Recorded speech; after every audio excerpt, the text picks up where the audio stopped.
Welcome to the Twinkl Talks EYFS podcast. Working in the early years is busy, funny, messy and exhausting. Join me, Shána, and the rest of the Twinkl EYFS team as we talk honestly about our experiences as practitioners, teachers and professional nappy changers. Whether you're listening to increase your CPD hours or catching up on our antics whilst driving home from work, Twinkl EYFS will share everything you need to know about all things early years.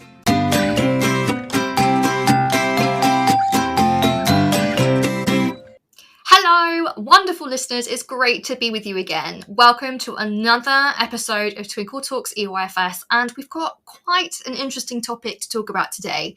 But before we get there, it's time for another round of Praise a Practitioner, where lots of you have been getting in touch to nominate your colleagues to celebrate the amazing things that they do to help us in our job. So let's get started.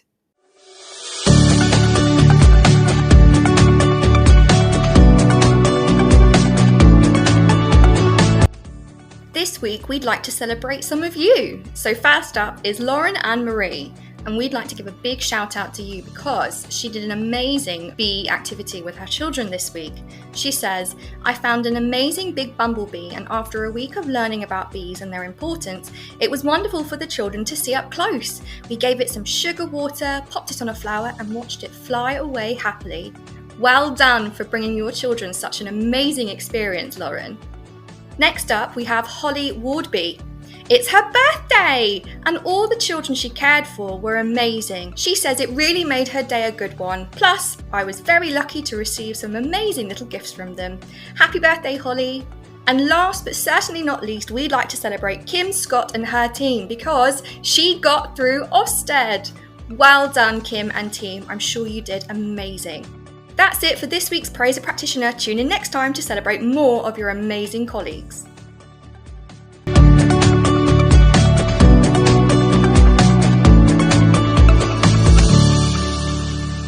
Amazing, guys. Well done, everybody, for being such a great support to each other. It's kind of what makes early years work, isn't it?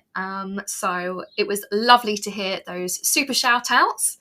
And now on to our main event. So over the past couple of weeks, I have been engaging in conversations with you guys and also experts, and also going on some training and research myself about the topic of dyslexia. So there's a really kind of shocking statistic from the NHS where 1 in 10 people in the UK will suffer with some form of dyslexia. And I feel like we're really good as practitioners in supporting our children and to spot the early signs. But one thing that isn't really talked about as much is, what about the early years practitioners themselves? It could be in a preschool, a private nursery, a nursery attached to a school. And depending on your staff amount, that means at least one person in your setting as a practitioner has dyslexia or a form of it. And what I really wanted to explore was, well, what support is there for them? And how do we support each other as colleagues when they have difficulties and challenges that forms of dyslexia bring? So we're going to get into those kind of things today. But first, let's have a look at what dyslexia actually means.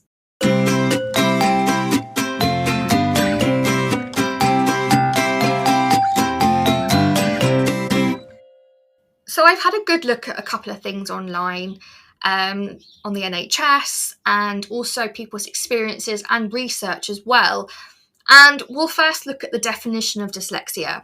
Now, dyslexia is actually a spectrum disorder, which means that there is a range of symptoms and how it can manifest in different people. So people with dyslexia commonly have difficulty with some or all of phonological awareness, verbal memory, rapid serial naming, and verbal processing speed. But that doesn't mean that they might not have other symptoms as well. I think a common misconception is, especially from a lot of people that I've been speaking to, is that Dyslexia means that they're stupid. That's what people with dyslexia have fed back to me, that they feel stupid. And that is absolutely not the case, okay, guys? Dyslexia has no link to intelligence, okay? So if you are one of the 1 in 10 that have a form of dyslexia, I'm here to tell you, you are not stupid. It is actually as well also one of the most common learning difficulties in the UK. Okay, so you're not alone. You're not alone. And this is really why I wanted to do an episode on it, because it affects so many of us, but also the people around them as well. And we can all do something to help each other. So I thought this was really important to discuss. I also had a look at a website called patos-dyslexia.org. I'll put a link in the episode description so you can have a look yourself. And it says that dyslexia is a combination of abilities and difficulties. The difficulties affect the learning process in aspects of literacy and sometimes numeracy. I'm sure you guys have heard of dyscalculia, dyspraxia, things like that. Coping with required reading is generally seen as the biggest challenge at higher education level, not because of the content, but partly due to the difficulty in skimming and scanning written material. You know, in higher education, you have to do a lot of research and reading papers and doing big dissertations. And it's actually the skimming and scanning part that is quite challenging for people with a form of dyslexia. At this point, you might be thinking, hang on a minute, Shána, why are you talking about higher education? We're early years practitioners. We're doing the early years curriculum. Yes, however, in order to be early years practitioners, a lot of us have to go into higher education, don't we? We have to get certain qualifications. And from speaking to a lot of people who have dyslexia, one of the massive barriers they have felt in maybe getting teaching qualifications, maybe getting NVQ certificates or childcare certificates, is that they fear going into higher education because they feel their dyslexia is going to hold them back, and it means that they're going to fail in higher education. So this is also really important to address as well. It's also a real struggle for lots of people with a form of dyslexia to express ideas clearly in a written format. So they have amazing ideas, they can articulate them when talking to someone, but putting it down on paper is actually a completely different skill altogether. So this might be something to watch out for. Other things that might be challenging is working memory, speed of processing, sequencing, auditory and or visual perception, spoken language, and motor skills. So there is quite a lot of different markers, and that's why it makes it a spectrum. Some people with dyslexia might have lots of these challenges, some might have not as many, but they're all kind of in the same field. Now it says here, visual spatial skills, creative thinking, and intuitive understanding are less likely to be impaired, and actually may be outstanding. So there you go. And the DfE's working group on SPLD in higher education do say that enabling or assistive technology is often found to be beneficial. So I have seen that perhaps in higher education, there may be students with a diagnosis that get given a laptop to do writing rather than handwritten skills, because sometimes technology can help them. So as you can see, dyslexia is a really kind of complex learning disability, and it's got such a wide range of symptoms, challenges, difficulties, and they differ from person to person. And I think that we try our best, don't we, to really help our children, even in early years, to spot those early signs and to give the children support. But what about the educators? What about teachers? Certainly from my experience, I do not have a formal diagnosis of dyslexia.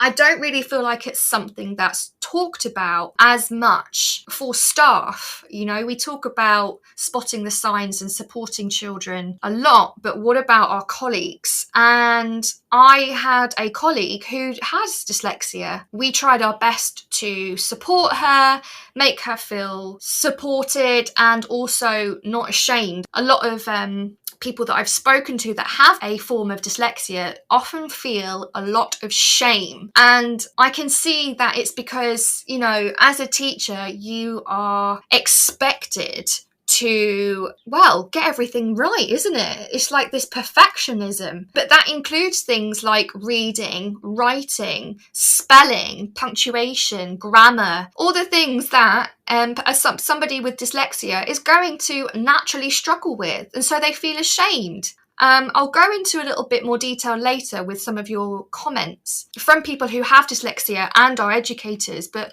a lot of people don't like to admit it or even put it down on, maybe CPD or things like that to get help with, because they get really bad imposter syndrome. And so they feel ashamed to admit it. And that's not okay. That's not okay. So we're going to shine a light on some first-hand experiences. I've got a blog here from someone who's been really open about their experience as being a dyslexic educator. I'm going to have as well one of my colleagues come and join us and tell us about her experience. And I've been talking to you guys as well and just getting some real insight into your daily lives, what your challenges are and how we can support each other, and where you guys can go to get maybe legal or official support.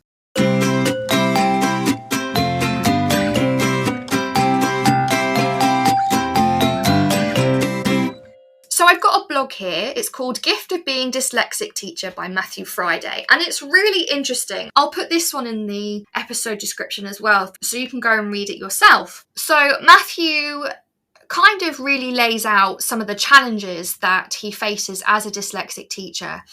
He says some of his challenges were remembering facts, sequences, and lists, being easily distracted with teaching, and having anxiety when being overloaded with instructions. So those are things to also be aware of. If you are working with someone with dyslexia, just be aware of perhaps maybe things that might also affect their anxiety levels.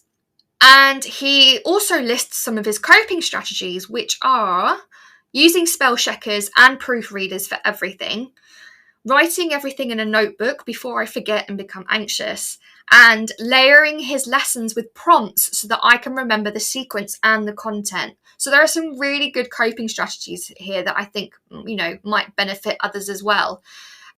Spell checkers and proofreaders are absolutely great. I use it for all of my documentation as well. And don't be afraid to ask your colleagues, can you just check this, please? We don't mind.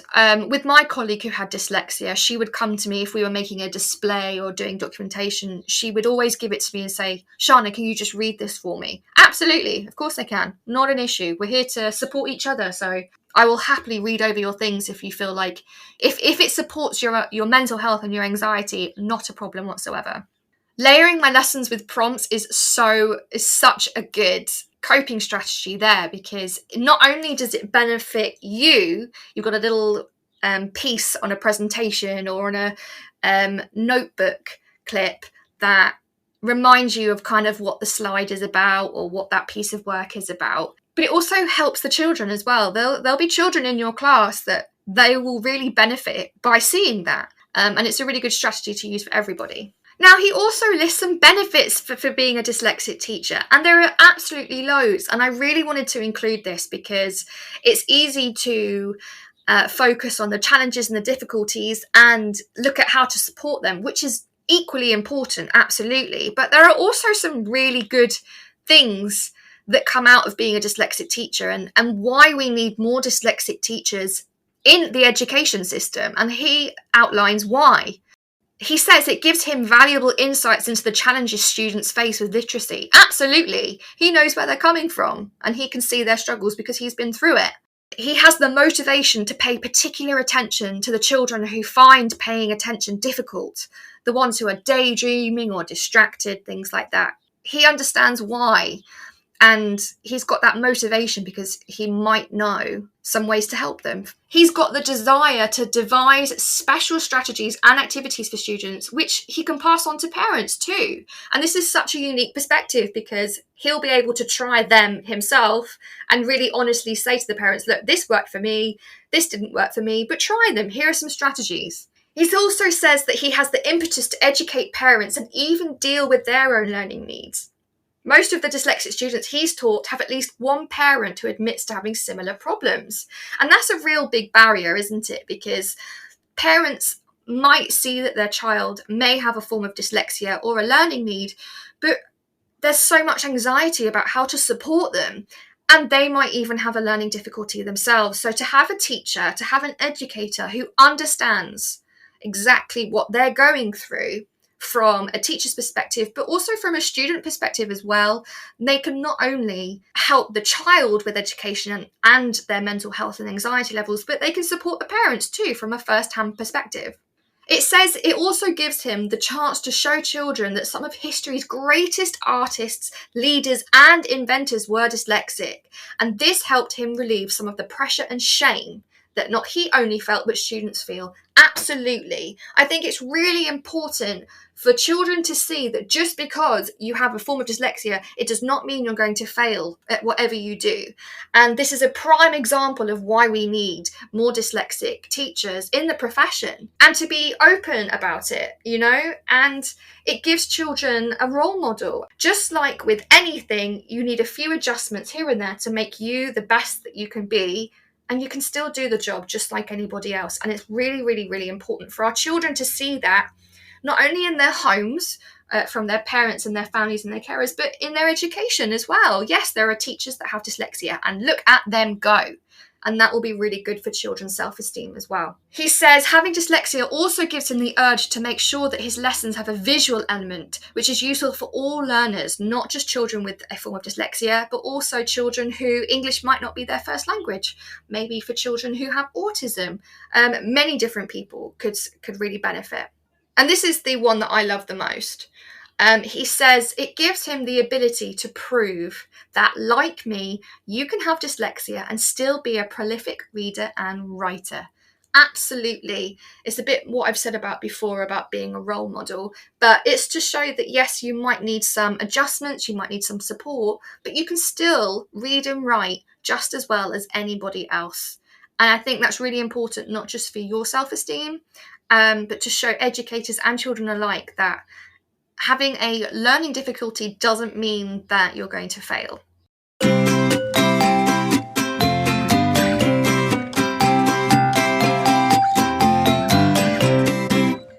So I reached out to you guys on social media to see how many of us are affected or work with someone who is affected by a form of dyslexia. And the results are quite telling. So I asked the question, do you have dyslexia, and what challenges or support have you experienced as an early years practitioner? 48% of you said yes, you do have dyslexia. 38% of you said no, but 14% of you said you work with someone who does. So combined, that's a massive 62% are affected by dyslexia in the workplace. That's a lot. And I know it's only a small group of people that we do our focus groups from, but even that is quite substantial. So I spoke to some people about their experiences, and quite a few people got back to me. Julie Hollinshead said, my daughter has dyslexia, dyscalculia and dyspraxia, plus wears green glasses. Although I have not been diagnosed, it is hereditary. I believe I have difficulty in language and literacy. I'm of an age where I've never been tested. My younger brother is very articulate, but his spelling is atrocious. What I think in my head, I could write a book, but put a pen in my hand and I struggle to write it. My words are very CVC. As my daughter progressed through primary and secondary, I saw more of myself in her. She has been diagnosed. The generation before myself were called thick and given raffia baskets to weave at the end of a class. I had an inspirational role model. She is 80, 3 children, all dyslexic. She started as an NNEB and through hard work became a nursery teacher of 2 schools travelling on a bus. Now both schools have nurseries. She would have a dictionary next to her as she completed her observations. I aspire to be half as brilliant as she is. Julie, thank you so much for getting in touch. There's so much to unpack in what you said here. Firstly, let's go to the point of I am of an age where I have never been tested.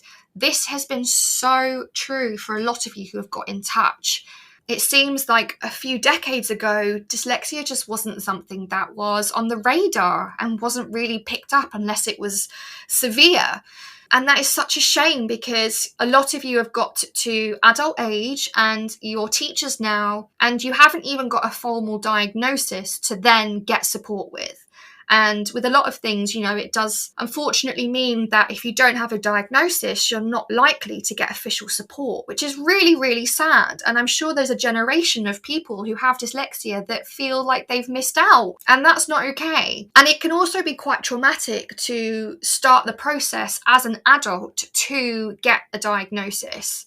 But as I said before, there are those organisations that are there to support you. So I would encourage anybody who this speaks to go and seek support from those organisations, to go and get a diagnosis. And then you can get the support that you so rightfully need. And I'm so sorry that you haven't been able to have it yet. It's great to hear that you had a role model from a woman who has dyslexic children, and she became a nursery teacher, and then she started something so amazing with having dyslexia herself. It's really good to hear that we still do have role models who do have dyslexia that are being celebrated, and we should always encourage more. Caroline Bloomfield says that she struggles a lot with phonics and sounds. They just don't make sense or come naturally to her. She ended up teaching SEN early years, and they were at a formal phonics level, so it actually worked out well for me. I think that's also a really important point to make, isn't it? It kind of also really does depend on where you're working and what strategies they use for the children and how their education system runs. Just because you might be struggling with a scheme of work in one school doesn't mean that you're not fit to be a teacher, not at all. It might just be that you need to find another education setting that works differently, and it actually might work to your advantage to have dyslexia. Amanda Griffiths says, "We used to have a deputy who would come and check our observations that we used to write on post-its, and she came to me once and said she was going to buy me a dictionary as I kept spelling the same word wrong." My response: a dictionary is no use. She couldn't grasp why till I explained I wouldn't look up a word that, as far as I knew, was correct, so I wouldn't check it. However, my dyslexia wasn't picked up in school or college. It has been whilst I am now doing my level 4 this last year, and I was sent layers and other supports to use. I actually think, Amanda, that's a really good point, isn't it? There are a lot of misconceptions about dyslexia, and that, just go and get a dictionary. Well, that's not going to work, is it? Because if you don't know the word is spelled wrong, you're not going to go and look it up in a dictionary. I don't sit there with a dictionary making sure that I check every word, because I believe that I've written it correctly. So I'm really sorry that that's been your experience, Amanda. And these are the kind of misconceptions that we need to shed a light on. Telling someone with a form of dyslexia to have a dictionary might not always be useful. Jan Edwards says that writing is a little slow for her, and she sometimes needs to check her spelling. She prefers to read a book through first before reading it to the class, but she's got used to making mistakes, so she doesn't worry too much about accuracy, and she concentrates on making it enjoyable for the children. Again, a really good point, a really lovely point, because she's got used to making mistakes, and that's true for all of us. It doesn't matter, does it? We all make mistakes, and we shouldn't be ashamed of them. That's how we learn. That's also what we tell our children to do. Be okay with your mistakes and be open about them. Don't be afraid of them. So that also means we shouldn't be afraid if we have a form of dyslexia. So it's really nice to see someone is able to concentrate on the format and the fun and the excitement of reading, and not worry too much about the accuracy. So as you can see here, from the people that have got in contact, there's been a range of different symptoms and challenges and difficulties just from the people that have spoken to me. So it's not going to be the same for everyone. You're going to have different challenges, you're going to have different experiences, and it's important to highlight that one person's experience of dyslexia is going to be very different from someone else's, and that there is no one-size-fits-all support. I was speaking to a lady on social media about this, and there are some things that I found really interesting that I didn't know was even out there. So I'm going to share it with you guys. But there are, the resources that you can give to support people with dyslexia might be different coloured overlays. that we give to children, using a specific font to help the words stand out better. Because sometimes words and letters might be blurry, things like that. But you can also get tinted glasses, which I didn't know about. So I was sharing with this lady that I wear glasses, but my glasses have got a bluish purple tint because I suffer quite badly from night blindness. And when it's really quite bright in the sun as well, I go quite blind. Things go really blurry, I get disorientated, and things like driving can potentially be quite dangerous if I don't have them. And that's just my eyes. That's not like a learning disability, but it's really cool to see that actually you can get overlays for your glasses too. And I think that's really important, because overlays you're going to have to pack in a bag with you and swap things over on different documents to make things see. But if they're already in your glasses, everything is already overlaid for you, and it just makes someone who's got dyslexia, their life so much easier. So if you didn't know about that, if you need an overlay, go and do some research into perhaps getting an overlay on your glasses if you wear them. I think that's really, really useful.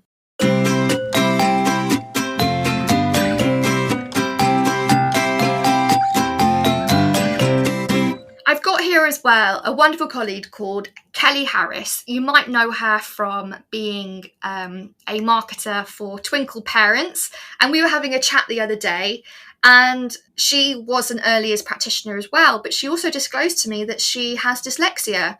And I really wanted her to come onto the episode to share her experience of training to be an educator, what it was like for her in early years, and also the challenges and the support that she received. So let's go straight to Kelly to hear of her experiences.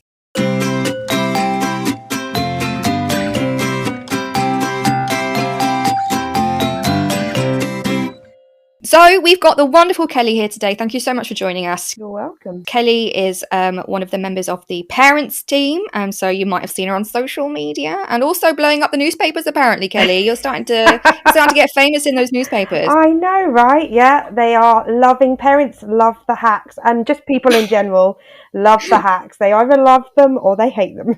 Well, it's getting that conversation, isn't it? Exactly. And that is what we are here for. So I'm so glad that you're able to join us. Thank you, Kelly. So thanks for having me. Obviously, our episode is all about dyslexia, and we were just talking the other day because we did a live together, didn't we, for parents? Yeah. And we were just talking, and it actually turns out that you have dyslexia. Yeah. So I thought, oh, hang on, this would be amazing if you wouldn't mind to come on, share your story, just to give a real insight into the challenges that people with forms of dyslexia have, especially in the teaching world and things like that. So I just wanted to start off by asking you, so in terms of your diagnosis, what was your journey to diagnosis? Wow, it was a journey as well. And I think you'll find that a lot of people of my generation have had similar experiences. Right. For me, I always struggled as a child with academics. Right. But it was always difficult to know whether that was to do with having something like dyslexia or due to my environment and my circumstances. I am a child of two forces parents, so we moved around a lot. I had a lot of different schools, so quite often I would do one topic at one school, move to another school and redo a topic and miss out. So there was elements of that. Did that play a part? And things get missed when you move schools quite a lot as well. All the dots don't get joined together. And when I settled in the UK from coming back from Germany, I started in year 6, and it really showed then that I was having difficulty with the academic side of learning, and the whole 11+ thing came up. And I really wanted to be like my friends and take the tests. But I do remember both my mum and my teacher sort of preparing me, saying, definitely go for it, but, preparing me that I was basically going to fail. Because, looking back, there was no hope in hell that I was going to pass it. And then my secondary school experience started. And I have a thirst for learning in general. But I was aware that I was struggling. And there were certain aspects to learning that I felt so ashamed of. And this comes down to what I now know to be a difficulty with my working memory. So the biggest aspect for me for my dyslexia is remembering things and retaining things. And actually, going back to year 6, one of my strongest memories of learning and with dyslexia and actually masking, I guess, came from my empathy towards the teacher. So, I recall Mr. Dungate, his name was, coming over to me and saying, "Oh, Kelly, you're struggling on this question. Yeah, okay, I'll explain it to you. Don't you worry." And he sat down and explained it. Okay, do you get it? No. So then he would don't worry, and I would explain it again, and he'd explain it again, and do you get it? And I'm like, no. And then he'd like, oh, okay. And I could sense, even though he was such a lovely teacher, I wanted to take away his pain of trying to teach me, if that makes sense. So in the end, and I think a lot of dyslexic people will relate to this, you go, oh yeah, no, I get it now, thanks, move on, because you just want that experience to stop. You just want everybody to move on. You know what it reminds me of? You know when like someone, you ask someone their name, you don't get it the first time, and you're like, what? Yeah. And they say it again, and you're like, what? Yeah. And then you still don't get it, and you're like, I can't ask a third time. I'm just going to pretend. Like, that is what you guys must be experiencing all the time. This all the time. We had parents' evening when I was probably in around year 9, and I remember my English teacher saying to my mum, I really suspect that Kelly is dyslexic. So, and I remember my mum going, okay, well that makes sense, but so what do we do? And she basically said, I'm really sorry, but we can't afford to send, we don't send children off for full assessments because they're really expensive. And actually that is still the case now. You'll find that lots of schools will pay for dyslexic assessments that the TAs or the teachers can do and implement at school, but they are not a formal diagnosis. They are basically there to be able to then prove that they need to go for an official assessment. And I've actually taken them myself. And unfortunately, at the time, my mum and dad had split up, and my mum was on a low wage, so she couldn't afford for me to go and get the diagnosis or assessment or whatever. So I basically just muddled through. Somehow I got triple science. For some reason, I did have a very good teacher, to be fair, and teachers do play a vital role, which we could probably discuss later. But science and geography I got C's in, but maths and English I think I got D's in, which wasn't actually that bad considering. Which I'll get onto later when I did my degree. I actually did a whole assessment when I went back through all my old books at secondary school and all my reports. And I wept. I wept when I looked at my work because I've taught in primary school now for the last sort of 18 years. And the writing was at the same level as my year 2s, and I'm in, secondary school at this point. Right. It screams dyslexia now looking at it, but I couldn't be my own advocate at the time. And then what happened is I went and left the workplace because at school, the leaving age at that time was 16, and I went and got a job. Okay. But I wanted to be an actress. So I went to college and did that, and it was at college where they did automatic screening for everybody that signed up to college. It was literally, we were just put in a room with computers, you logged in, and I was I was flagged up. And then what they would do is they actually had a dyslexic or an SEND specialist that worked for the college who would then work with you. Wow. However, at this point I was 18 because I had a bit of a gap year. I was 18 and all my friends were going down the pub. And then there was this, lovely but old lady who was teaching me about grammar at a year 2 sort of level, because actually, to be fair, that's where I was. Right. And I just didn't go. I would rather be at in the pub because there was so much shame and I was so frustrated and I felt, I felt like I should know this at this age, and so I just sort of, went, no, I'm not going. Right, okay. So you've just touched on something there that I really wanted to talk about, because when we spoke before and you were talking about your teaching journey, something you said to me actually like really struck me. And you said you were so scared to become a teacher because, and I quote, "I'm not clever enough." And that absolutely got me. And I was like, no, right, okay, we need Kelly on here, because like a lot of people with dyslexia will say that. I can't be a teacher. I'm not clever enough. I've got dyslexia. It's all about reading and writing and memory and all of this. And those are the things I struggle with. So I can't do it.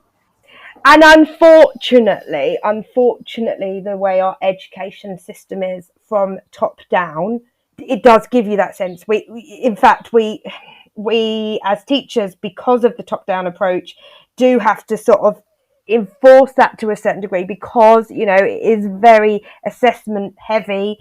I've had very difficult feelings of not feeling good enough from secondary school. So, I wasn't good enough for the 11 plus.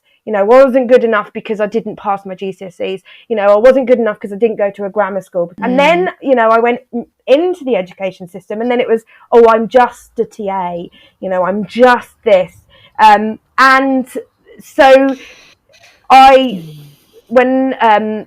basically what did it for me was that my head teacher said to me, like, Kelly, this is my last year here, and we're going to pay you to go out 1 day a week to study at university. And there was another guy who also, wasn't, we both had a similar sort of outlook, and we both had similar struggles with learning. And so I thought, what, if he can do it, why can't I? And I went in and I was honest with the tutors, and that really helped, and said, look, I'm dyslexic. I find it really hard, but I really want to do well. And having one-to-one time with them at the end of class to clarify things really helped. And I ended up coming away with a first. It wasn't a test-based degree, so it wasn't, there was no exams. It was presentations and writing. Now, the difference between writing at university and at school is that you can do it on a laptop, and you can have tools such as Grammarly. I did a lot of learning through YouTube, and then I was able to tackle an article that is quite complicated, because I had a foundation of understanding. But it's taken me a long time to understand and find ways that can help me with my learning. And that's the great thing about dyslexic learners, is that they, there are negative connotations to it, but actually there's so many great things, problem solving, and the ability to see connections, and how everything interconnects with each other. And it was a very long journey, a very emotive journey, exhausting journey. And for me, luckily, it came out with a very positive ending. And now I am not at all ashamed to say I'm dyslexia. And it's the big thing that motivates me to stay in teaching, to whenever I cover in different classes. So the first thing I tell them is about myself, and I tell them I'm dyslexic and I make mistakes, and that's okay, because that's how I learn. And there's no shame in it. And the amount of kids that go, oh, I learn like that, or I'm dyslexic, and it's just like, it's not a bad thing. We work together on it, Yeah, and I think it's really important for children to have themselves represented in their education system. 1 in 10 people have dyslexia, so to have 1 in 10 teachers that are dyslexic, it would be a great role model for those children, and be like, yes, actually you can be a teacher, you can be wherever you want to be. Just because you've got dyslexia doesn't mean that you shouldn't. So I was going to ask next, how was your journey into actually training to be a teacher? So it wasn't I want to be a teacher, I'm going to go and do the course and that's it. It started from being a TA, and then it was to do the degree. Because I didn't have my GCSEs, I had to first do an equivalent. I got my first class degree, then I wanted to do teaching, but you can't do teaching unless you have full maths, English, and now science GCSEs. So then I had to go on an evening course with the adult education and did my maths and English and passed those. The next step would be to get your teacher's qualification. But I fell pregnant, so I decided that, studying wouldn't be a good thing to do during this precious time. However, I am basically teaching at the moment as an unqualified teacher within my school setting, so I am employed to teach. The other thing that also really held me back, and I probably would have got my qualification now if it wasn't for this, was the key skills tests. Which thankfully I have now found they have scrapped. Yeah. Which is such a relief, because I did practice ones, and the English one I was fine with. The maths I need to write down. Me There's too. no time for that. No. And the thing is with teaching, you know what you're going to be teaching. Yeah. So if it's an area that you know that you're not necessarily strong in, you would go and do a bit of research before. You would go to Google. Exactly. You don't have to as a teacher, just like in society now when we've got calculators in our phones. Right. You don't have to be a walking encyclopedia, a walking calculator. And, I've got a real bee in my bonnet about the need to have GCSE levels to work in a preschool, to work in EYFS, because I fully support teachers having to pass a level at which they're going to be teaching. Yeah, 100%. Of course, if you're teaching GCSEs, you need to be able to do it yourself. That's right, yeah. But if you are teaching in a nursery setting or preschool setting or an EYFS or year one, you don't need that. You will need to be able to pass the phonics test, yes. Yeah. You need to understand phonics. But you don't need GCSEs, and actually I quite often find that if you haven't got your GCSEs, because there's some kind of learning difficulty there, like dyslexia. But there's so many aspects to dyslexia, that they are crying out for. Absolutely. In EYFS and in nurseries. They don't need somebody that knows how to do pie. They need someone who can do a mud pie, Yeah. I am so quoting that. That is brilliant. That is brilliant.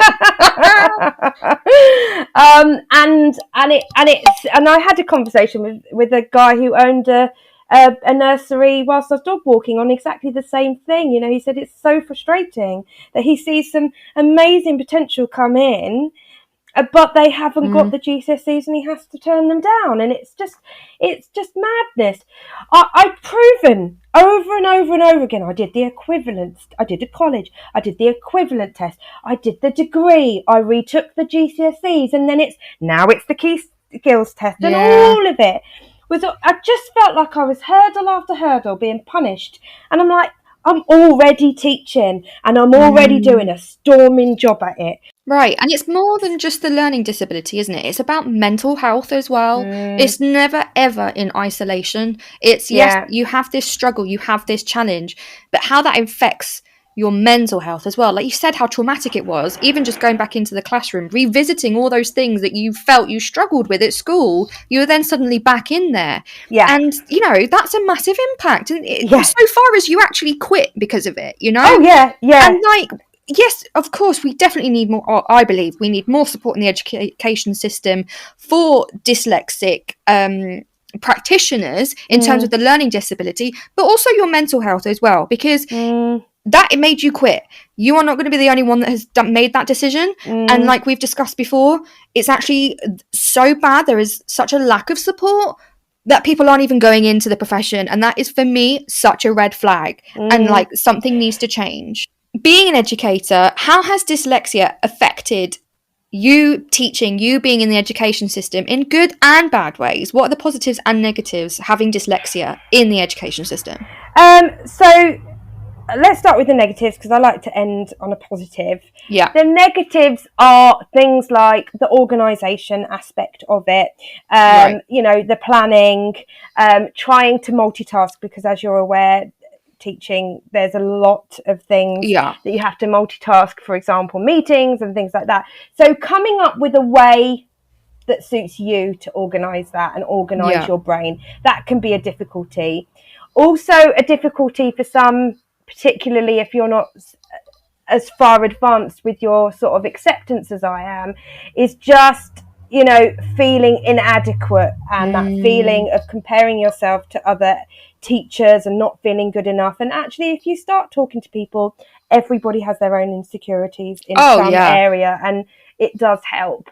And I think the biggest one for me, the biggest disadvantage and negative has been the system in which you are assessed to be a good, to be able to become a teacher, and that whole process.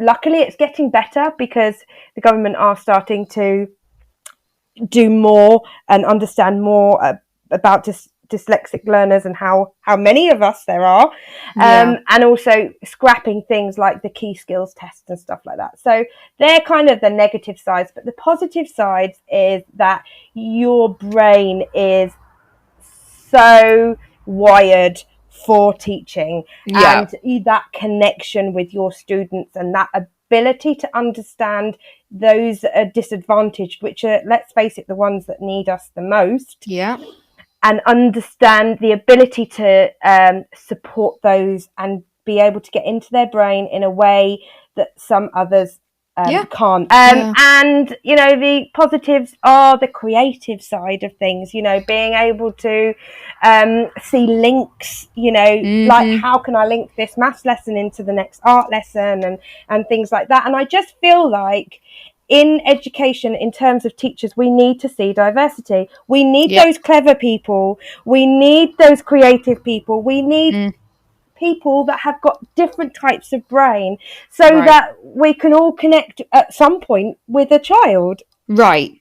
And I also think as well, it's a really strong message to educational settings that do they provide a safe place where people do feel comfortable to be open about it, you know? Yeah. And I would not have been in the position that I'm in now had I not had that teacher who believed in me and saw that I was a good teacher and that I needed to follow it. Right. And even like within the team as colleagues, like just being open about making mistakes. Like we all make mistakes, even whether you have a learning disability or not. We're all human. We can't do everything perfectly. And I'll tell you a funny story here. This is going to make you laugh, right? So I do not have dyslexia. I don't have a diagnosis, but I did make a pretty serious spelling mistake once. So one of the jobs as a teacher is you've got to update the website, right, with the curriculum, what you've been working on that half term, so and so. So I was I was updating the curriculum map on the website, and it gets to maths. And I write that, you know, we're counting to 20, we're learning to add and take away, we're doing time, things like that. Press the spell check button on Word, make sure it's all right, all good to go, great, publish, okay? Couple of days later, the school business manager comes to me and she pulls me aside because I'm the earliest leader, so she speaks to me thinking it's someone from the team, and she goes, Shána, have you checked the website? And I was like, no, what's wrong with it? And she literally said to me, a parent's just come to me, and the curriculum map for reception, whoever's written maths, they've forgotten to put the O in count.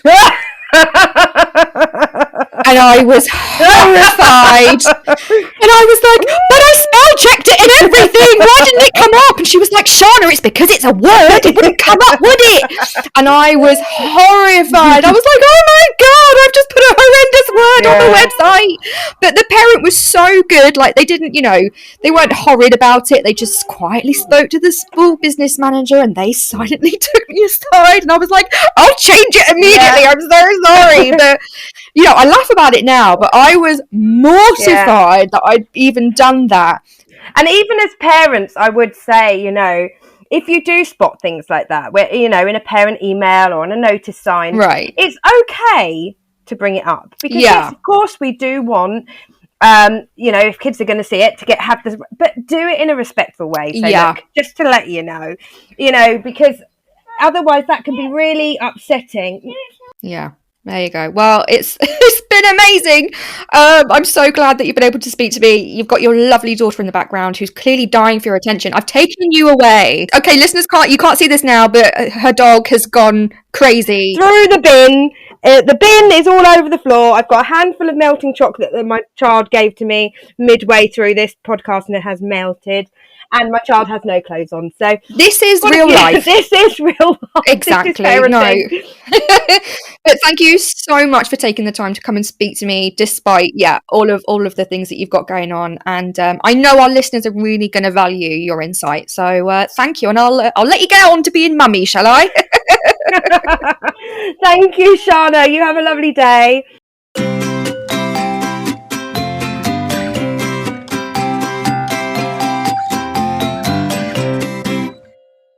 So, what can we do to support our colleagues who have dyslexia? Or if you have dyslexia yourself, where can you get support? Now, that's a really good question, because for me, I don't feel like it's common knowledge, especially in the education system, to actually get support and help as adults with dyslexia. So I did a little bit of research, and I looked at the engageeducation.com blog called Supporting Teachers with Dyslexia, and they outline a couple of things. So they start off by talking about legal assistance, and they tell us to remember that if your dyslexia has a substantial and long-term adverse effect on normal day-to-day activities, it is legally recognised as a disability. So your employer will be required to make any reasonable adjustments that help you do your job. Reasonable adjustments can include things like giving you more time for marking, templates for records and report writing, extra reading time, allowing for more verbal assessments and less written assessments, providing a laptop, technological assistance, and there are lots of word processing program tools such as text-to-speech programs, grammar correction, spell check, and even dyslexic-friendly fonts. These tools can help you with whatever symptoms of dyslexia you experience. Now, if this speaks to you and you feel like you do need support, it's always really helpful to go and speak to your nursery manager, your school head teacher, just to see what kind of legal support you can get. Engage Education also point out a few technological tools which I think are really good, so I'll list these apps and websites for you now. Grammarly is a free writing app that uses AI intelligence to help people write with clarity using the correct grammar, spelling, and tone. So you can go and check that one out. Something called Dyslexic, which is a typeface or font that was designed with the intention of mitigating some of the issues that dyslexics experience when reading. And actually, you can get the Dyslexic browser as a plugin. So go and look that up, see if that might help. Audiobooks, such as those found on Audible, are a really good way to get through reading material without actually having to do any reading. And there's something called the Education Support Partnership. So if you need help securing the tools you need, the Education Support Partnership is there to help. And that's to do with maybe legal assistance or advice regarding your rights at work and what you're entitled to. Or it could be there just to support your well-being, because it can be quite overwhelming to talk about, to seek support for. And so the ESP is there to help with professional assistance, and it's free. They also list a couple of groups and organisations if you would like more help. So there is the Association of Dyslexia Specialists in Higher Education. They've got a really helpful guide for teachers with dyslexia, including strategies to help you with spelling, marking, and reports, reading, lesson planning, and things like that. They also list the British Dyslexia Association. They're available to provide dyslexia information, advice, and services to people of all ages, and it's related to anything to do with dyslexia. Again, I'll put a link to this blog in the episode description as well, so that you can go and find the links to those support systems yourself. And I do think they're really worth checking out. So that was advice for people who have dyslexia and where they can go for support. But what about for the other 9 in 10 people who perhaps work with someone who has dyslexia? What can you do to support them? There are a couple of practical things that you can do, just like we do with our children. Perhaps it's like colleagues might need certain overlays in different colours so that they can see documents clearer. Perhaps they need a specific font or font size to help them read documentation better. Perhaps they just need more time to write school reports, nursery reports, observations, things like that. Sometimes they might just need you to look over their work. And from speaking to a lot of people and getting their insight into their struggles, I think the first thing that we can all do in any early years setting, in fact, in any working environment, is to ensure that we create a safe working environment that allows people to be open, to make sure that no matter what people come in with, whether it's learning disabilities, whether it's mental health, whether it's something else, that we have an open communication system with our team members so that it's okay to talk about. Create a space to talk about these things openly. When we start to talk about things, that's when we start to learn.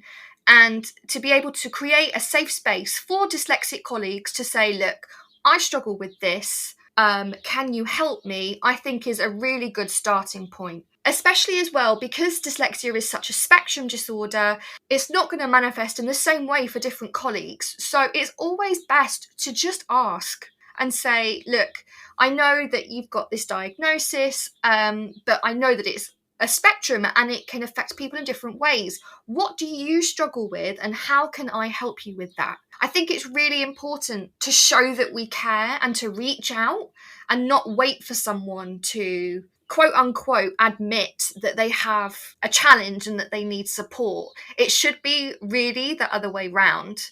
Create a space where we can openly talk about it, and then also just let them know that you care and that, hey, look, I'm here. If you need anything, just let me know. It's probably best never to assume. That's not always helpful, and we could perhaps slip up and make mistakes by doing that. So just be honest, be open and say, look, I actually don't really know much about dyslexia or what it looks like for you. Tell me the things that you struggle with and let me know how I can help. I think with any learning difficulty as well, or just anything that we bring to work, because we must remember we are human. We can't leave everything at the door. Things do come in and things do affect us. But I think the most important thing, there will always be an effect on mental health. And especially with dyslexia, with increased anxiety levels, it's only going to exacerbate the situation. For example, a colleague might be really anxious about the end of the year because report writing season is coming up and they're a key worker and so they've got X amount of reports to write. Just the mere thought of that for a person that has a form of dyslexia will manifest anxiety and will cause anxiety. But then on the back of that, the anxiety will then affect the dyslexia and perhaps make report writing even more of a struggle before they've even started because their mental health is affected. So we really must be aware of our colleagues that their mental health will be affected as well. And yes, we can do practical things to help the learning need itself, but also what can we do to relieve their anxiety? Sometimes it's just hey, I get it. Mistakes happen. You've put a spelling mistake in that report. It's not the end of the world. Don't worry. Sometimes it's look, I'll check over this for you. Don't worry. Sometimes it's you know what, actually, you need an extra 10 minutes just to read through them all again. That's fine. I'll take the kids outside. You go take those 10 minutes.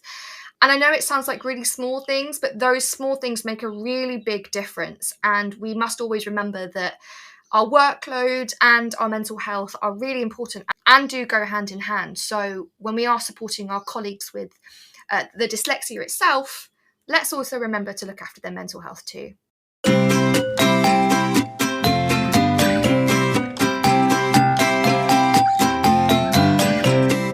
So that is the end of this week's episode all about dyslexia. I hope you have been inspired, encouraged, and also informed about different kinds of dyslexia, what it means, and how we can help each other. And just to end on a really nice note, I'm going to list a few people who you might know that have dyslexia.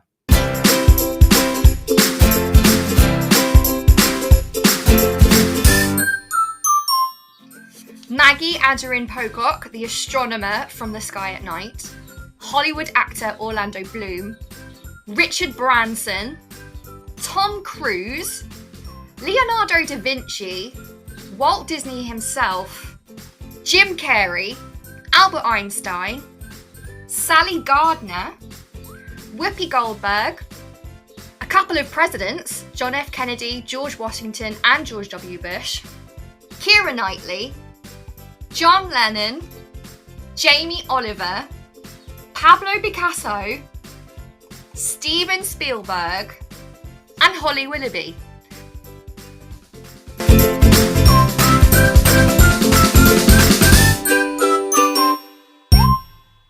I could go on, the list is huge. But for those of you that have a form of dyslexia and you're listening to this episode, I hope to see your name on that list one day.